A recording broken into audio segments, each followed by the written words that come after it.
Hey everybody, so today's project is going to be to install a mini split AC unit into the Adventure Pod, which is the cargo trailer camper conversion.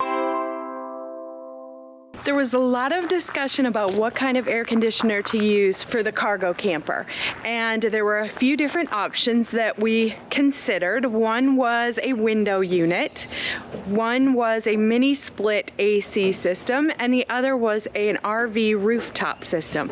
So we landed on the mini split, and that was for several reasons. So the reason we decided not to go with the RV rooftop was a couple of reasons. One, because of the cost, and the second because they want the option later on to be able to possibly do solar. And so an RV roof system, especially like one that's not like the 12 volt, is going to have a really hard time running off of solar. So that one, and also really too, the cost was a big factor. So that was out. So it was down to the two, the window unit or the mini AC split. We started out planning on doing the window system, and the problem with the window system was that it does require you to cut a pretty big hole in the side of your cargo camper conversion. And after watching several videos on that and looking into that, we did see a lot of folks say that they had issues with the cargo camper leaking with that big of a hole in there. And just anytime you have to put that big of a hole, you know, it makes you pause. So in looking at that compared to the mini split, it was about double the cost for the mini split, but the mini split does run, it can run on solar. We saw lots of folks who are running it on solar, and it only requires a very small hole in the side of your cargo camper as compared to the window unit. So thus the mini split. First thing we needed to do before we got started was to just make sure that the air conditioning outdoor unit would actually fit on the front between the nose and the crank, and that is going to fit, which is great. Now the next thing we need to do is we needed to look at, okay, can we put our cross members in? There was a little lip here with the front piece. So what we needed to do is go get some aluminum to make up the difference between where this edge is. So we're going to fill that in. We're going to secure those. That's going to allow us then to put our cross pieces in to secure the outdoor unit. So the whole goal right now over the next few minutes is to get this prepped and ready to secure the outdoor unit. So like I said, we needed to build up the material between the front hitch connector and the aluminum beam going down the side. So we got a couple of pieces of flat aluminum.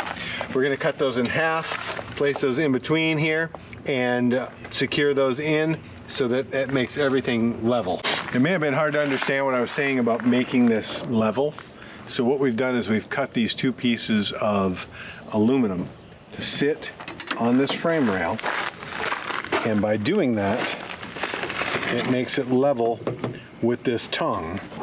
And that way, when we put the pieces in to go across to secure, there's not going to be any gap. So what we're going to do is we're going to secure this in a couple places just with some self-tapping sheet metal screws just to hold those in place. We cut some pieces to make this even, but then when we went to put this on, these stick out a little further in the back, which pushes it forward, which pushes the piece of angle iron that we have to have up onto this additional piece right here. So what we had to do is cut an additional piece here to put in that we will then drill holes into, secure this on here, and then on the back we'll actually have to put an additional piece to hold that up as well, to keep everything even the way it needs to be so that we can secure it.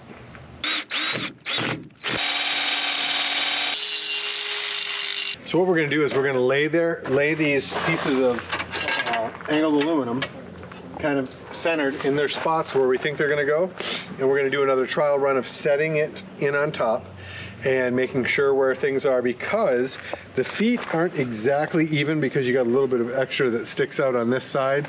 So we just want to make sure that everything is still looks centered and is pleasing to the eye before we start drilling the holes to secure everything down. Okay, so we did our mock-up here. And we tried to make sure that everything was in line, so a couple things we did. We made sure that our unit was centered, which we had marked earlier. There's a little tiny little mark right there. And then we made sure our panels were, our angle iron was lined up. And then we put some lines to make sure where it's going to line back up, because once we take this off, it's all loose. We have to screw it back down. Then up here, we put some marks on either side of the hitch where it goes, but then also some marks that you can't see down here. Then we marked where the holes will be drilled for the bolts. So now the goal is to secure these angle iron pieces actually into the tongue, and then we will bolt this in, and then the last piece in this corner we'll have to use a self-tapping sheet metal screw to go all the way down in to hold this corner down rather than a bolt. And you're going to guide us right down into that hole. The next step is to secure the outside unit to the designated spot. We made a little template for the inside unit, and within the template there can be a little bit of flex back and forth, but we really wanted to kind of figure out where we wanted to have our hole going outside. We'll still have a little flexibility back and forth, but what I did is kind of put this template on here and lined up, drew around a circle that we will kind of use as the basis for our hole. Then what we'll do is I'll mark the center, I'll put a pilot hole through, then I'll go outside and put tape all over the outside and drill in through so that we don't scar up anything on the outside. Then we're going to use an outside box that will come in, and we'll actually screw it in to the metal, and with a little bit of wood backing, little plywood backing to hold it on there well. And that will come into the back of those hoses from the unit will come out and they'll connect in, and then we can start connecting everything to the outside unit. Now what I'm doing is my pilot hole's right here, but I'm going over the outside with some painter's tape. And quick pro tip, anytime you're using painter's tape on the outside of something metal like this, fold over the edge so you can grab it back easily, because it's surprising how hard it is sometimes to get your finger under the get your fingernail under there, and you don't want to scratch your paint trying to dig off the tape that you put on to protect your paint. So if you just fold that edge over, it just makes life a whole lot easier. So now what I've got is a hole saw that will cut a hole that should fit exactly, this should fit exactly into. And what we're going to do is mount this box on the outside using some butyl tape around the edge to seal that, and then what we'll do is we'll take off this panel and we'll drill some holes through, and we'll actually screw this to a piece of plywood on the inside that will also cut a hole through. So I'll line my drill up with my pilot hole here, and then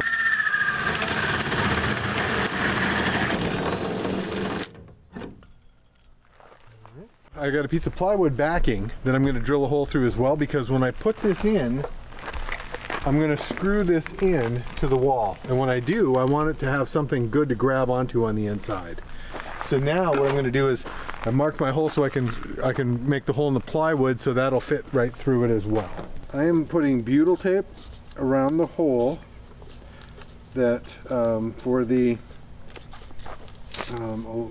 connections, the electrical and the heating and cooling connections. So what I'll do is I'll put this around. What this is going to do is this is going to seal the hole and keep it from leaking into the camper. What I'm going to do right now is I'm going to take the razor blade though and cut inside the parameters of the sides here, because when I screw it down, it's gonna getting a little too close there. It's gonna squish it out some. I'm gonna go ahead and screw this box into the piece of plywood. I'll push that in, Eric, and then I'm going to kind of push it hard on it. 2 3/4. 2 3/4 looks like we're good. All right.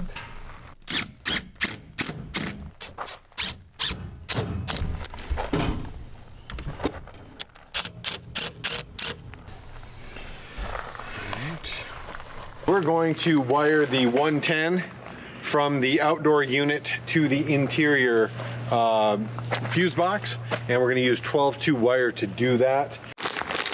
First thing I'm going to do is feed the wire through from the inside out, so going to the outside air conditioning unit.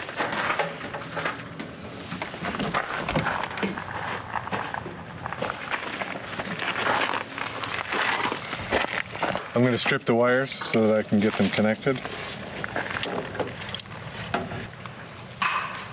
When you open up the panel in the air conditioning, and this is a 110 volt unit, you're going to see a 1, 2, 3, an L, and an N. So basically what we have here is the 1, 2, and 3 are wires that will be wired via the wiring harness that connect to the inside unit. So we'll deal with those in a little bit. The next one is L and N, and that is live and neutral. So for us, our black is going to go into the L, our white is going to go into the N, and then we're going to connect to the ground. We're also going to come up through this little wiring harness here that holds the wire, just kind of holds it tight, and then we can tighten it back down. Oh, we're also going to put a piece on the outside of here, on the outside of the box, that will clamp the wires down and hold them. And eventually we may go to a more waterproof type system, but for now we're just we're doing this this way for now. I'm tightening these little clamps that we put on the outside, so that those will hold the wire and keep the wires clamped.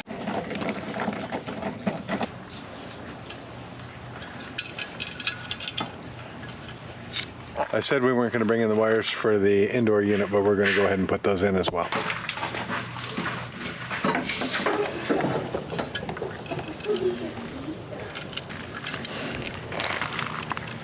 So the black one is from the...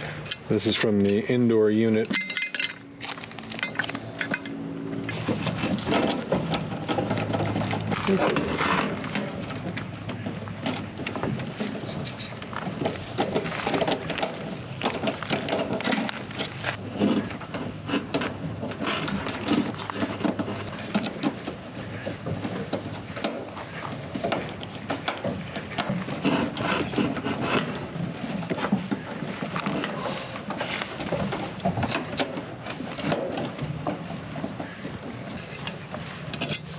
Apparently, according to the directions, the black, the white, and the red can go to any of the 1, 2, or 3 in here. But whatever you do in here, you have to do with the 1, 2, and 3 in there. So apparently none of these wire colors match up anything at all. So what I'm thinking is that we're going to probably do white, red, and then black on 1, 2, and 3. 1 is white, 2 is red, 3 is black. And this goes without saying that we're completely disconnected from any power source at all. So there's nothing even running to it. The shore power cable is not even hooked up. So just a reminder, make sure you're not connected to power when you're doing this stuff. Okay, red is number 2. And black is number 3. And then our ground.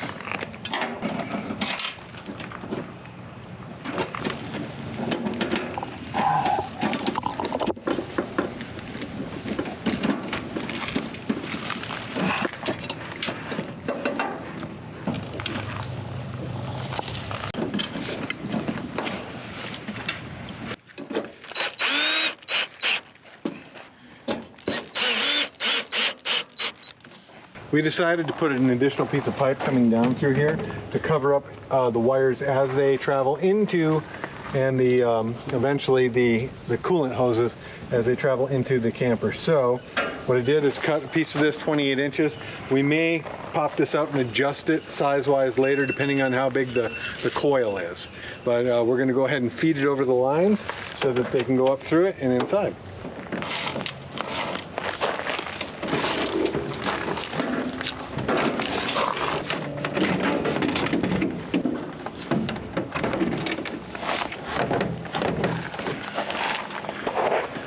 Alright, so I'm going to wire this 12 gauge wire for the air conditioner into our 20 amp circuit. We are not connected to any kind of power source at all. The shore power is the wire's not even connected to the trailer at all, which makes me a lot more comfortable because I don't want to light myself up. Whenever I'm putting these things in, I always want to make sure that when I tighten them up, that the place that I'm going to tighten and loosen from is in a place where I can get to it. I always like to have a little extra slack for later on, just in case something goes bad. All right, so I'm going to cut this wire, and then I am going to strip it back a good distance.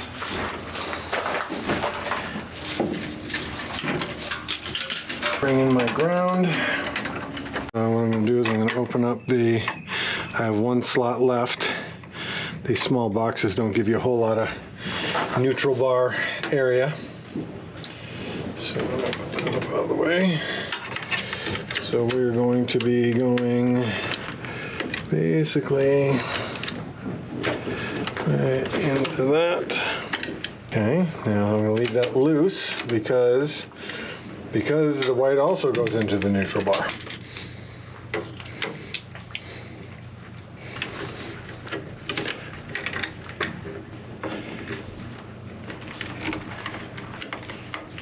Check on my other stuff to make sure it's tight while I'm in there. This is our last circuit that we are connecting.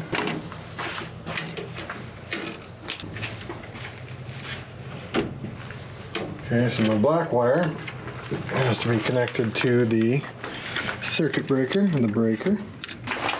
Sweet. That box is done. Now that we've got the walls done on the inside, it's time to mount the inside unit, get everything wired up, connect all the coolant lines, and fire it up and try it out. Try the one next to it. This is the bracket that holds on the inside unit for the split system. This will actually connect onto here. Now that we've got our interior bracket up, what we're going to do is we're going to run the wiring in through for the interior unit. We're going to take the interior unit, hold it. I'm going to manipulate the copper wire or the copper tube down in through what we have so we can connect that on the outside. We'll connect the wiring on the inside, get this hanging, and then we'll be able to finish the work, the rest of the work outside. So as we're getting ready to do the electrical on the inside, there's a little piece right here that we need to remove so that we can put a wire holder in between so it's not just jumping around on a kind of a sharp edge of metal. We're fishing the wires through and they don't really have a nice You have to come down clear path towards the front from that angle. Yeah. We need to open this up so we I'm going to tape these up real quick so I can get them through easier. Okay, that gives us a better opening.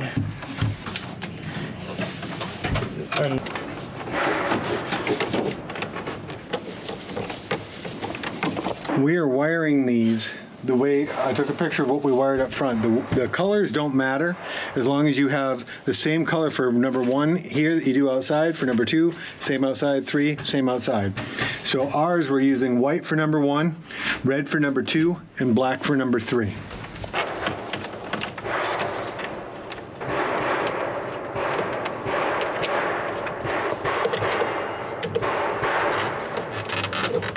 And the ground's got the ground symbol.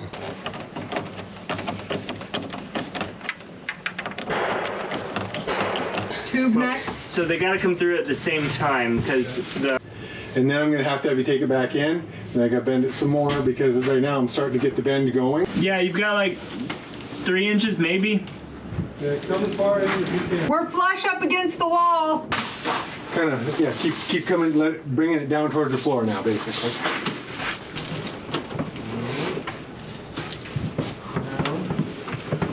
You're going back up like this. See this, Stacy? Look at.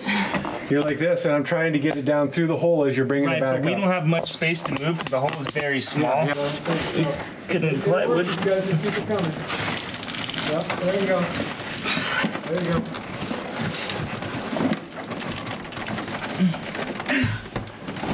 Okay. That's about it. The bottom it comes at the end. The top we got to get it up and over that tab, which I feel like I'm on my side, but I feel like this isn't quite there. I'm just Come down. So now it's pretty solid. pretty now. good. Yeah, it's pretty solid. All right, so now that we've got the unit mounted on the inside, now it's time to go have fun and play with copper wires, or copper lines, excuse me. And we're gonna have to shorten up some wires, get everything fished through the pipe outside. So it's gonna be snuggly, but we'll get it done. All right, so here we have the line set. This basically the copper tubing that are for the cooling lines. We're gonna connect them into the part that we brought through from the unit on the inside, and we will get those connected and torqued to specs. We're gonna look and we're just gonna double check the directions one more time before we do that. Then what we're gonna do is we're gonna run those down, up and around into the outside unit. And when we go to do that, we're actually gonna have to cut the lines, and we're gonna have to use a flare tool and some other things, but we'll show you how we do that as we go along. Okay, now here's the fun part. Eric, will you go ahead and grab all these wires and pull them through the rest of the way? Because we've got to come up through this to do this.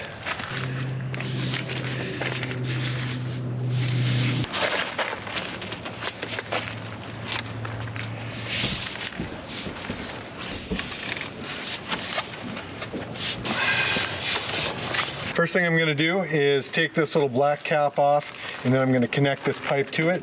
Normally I would use a torque wrench, but of course the little ends I have are not big enough to fit that. It's bigger than 3/4. So I'll just have to do that one by feel, and then we will torque this other one because I do have one that fits that. So first thing I'm going to do is crack this open. There's going to be some air running out. It's basically nitrogen that's inside there that keeps the system just kind of compressed. When I'm putting these together, if you can kind of support that right up under there, what you're wanting to do is get the flare right around to sit on that as you bring up your compression nut around it. So let's get this in right.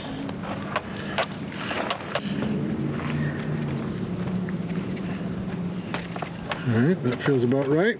So now I'm going to do the same thing with this side. All right, so our next step is we've got to get this pipe up around all of these pieces here. So we need to insulate this again, tape this up, and then pull it all through the pipe so we can get the pipe connected up in here. So I'm going to go ahead and cut off the insulation. Right here, I've kind of got a good measurement about where I think my lines will need to go. So I'm going to go ahead and just kind of cut around this insulation here, peel that off, and then I'm going to take my handy dandy little tiny cutter and cut the lines. So tighten this up and just start going around, tighten it up. Okay.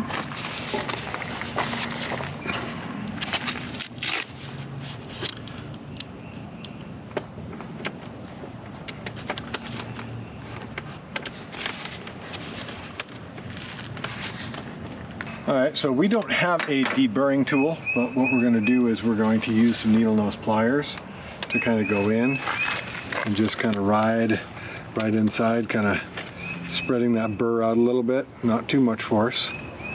And then what I'm going to do is I'm going to take my handy dandy razor knife and just kind of work it right around that inside edge, making sure that any burr that's on there comes off. Making sure that it's falling out and not getting inside the pipe. Now putting the flaring tool on to begin the flaring. I want to make sure that we have enough sticking out.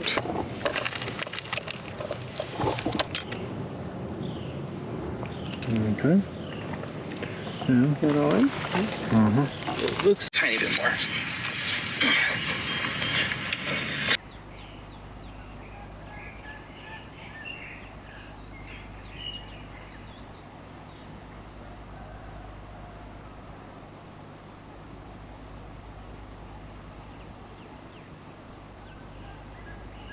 All right, so now we're going to do the next one. Okay, so the next thing I'm going to do is I'm going to remove the nut on top of the small line that comes into the air conditioner. I'm going to hold this with a crescent wrench and then break this loose, which actually, oh, that was pretty loose actually, and pull this off.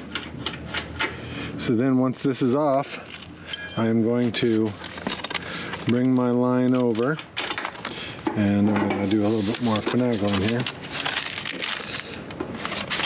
so that I'm coming in on the correct angle, making sure that we're coming in on that. Going to seal up on that. Let me make sure that I've got that lined up good. Yep. Okay. Start tightening that down by hand. All right, so now once I've got that tightened by hand, I'm going to tighten it with my regular wrench. I'm going to get it snugged down pretty good, not over tightening it, get it snugged down.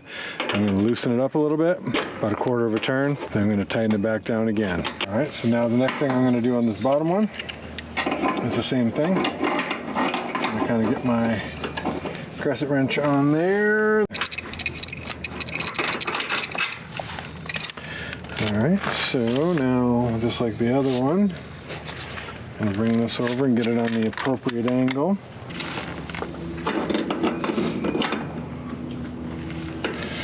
Get it pretty snug there. I'm going to break it back up about a quarter of an inch, or a quarter of a turn, and I'm going to bring it tight again. All right, so now it's going to be time for us to hook up the pump, vacuum down the lines, and it's a brand new pump, so we got to put oil in and get it all set up, and we'll show you how we do that. All right, so we've got a brand new pump to be able to pump this down, so you had to put a little bit of oil in there. They provide the oil for you. Take off the cap on the top, fill it up until it starts to show on the bottom. You stop when it starts to show on the bottom because it kind of fills itself up on the rest of the way. And then now we're going to run the pump real quick and make sure that it's working correctly before we start hooking everything up. Okay, so what we're going to do first is we're going to hook up our yellow line to the center of our gauges, and then the yellow line goes to the input, the suction on the vacuum pump. So we will connect that to the vacuum pump, and we should be good on that. Okay? Okay, so we've connected our yellow line to the suction area on our vacuum pump. Now the blue line is going to go to the service port, which is the bottom of this connector here on your larger connector. So we're going to connect that in. And with this,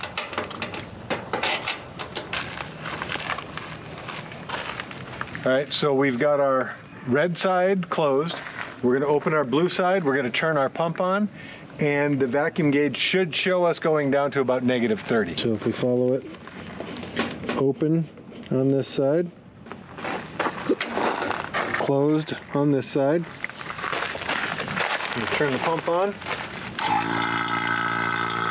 should see that gauge pull down to about -30, and it has. So now we're gonna let that run for about 10-15 minutes and get everything pulled out of that line. Then we're gonna check it and see if it's still holding that pressure. Okay, so we are going to close this valve now, shut the pump off. We're gonna take a picture. We're gonna wait 15 minutes and see if it still holds the same pressure. All right, so what we did is we vacuumed everything down. It was able to hold it. So our next step is to release the line. Because there's been refrigerant released in there, and then we tightened it back up, but it's probably going to lose a little bit of refrigerant as I do this. So I'm going to put some gloves on just to keep from getting too, okay, not bad at all.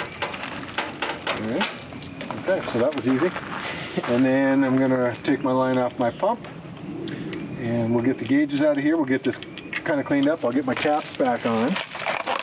And as I get my caps back on, then what I'm going to do is I am going to release everything into the system. And because I don't think we have any leaks. So using my Allen wrench, I'm going to release the pressure back into the system. Bring those open those all the way up. And the same thing on my low pressure end. Right. Yeah, they do hit a stopping point. Okay, good. Just making sure. I never trust it. Open a hole in the wall. Okay, so I'm going to put these service caps back on.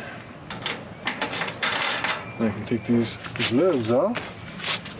And I'm going to just tighten these caps back on real quick. Alrighty, now, the moment of truth. We're going to go hook up the electrical and then fire everything up. You know? I feel air. Oh my gosh, it's so quiet. I'm below 64. 62 looks like the It's lowest so you got here. fancy. All right, so this thing is sweet. It's actually running on high right now, and you probably can't even really hear it. It just sounds like ambient noise. And we've got it on heat, and it's kicking out nicely. So, you know, the cool thing about this is the heating and the air conditioning are basically just reversals of each other. So, you know, wherever you're at, you've got a comfortable temperature regardless. So I'm super pumped the way this split system hookup went. We'd never done anything like this before, so it was new and exciting for us as well.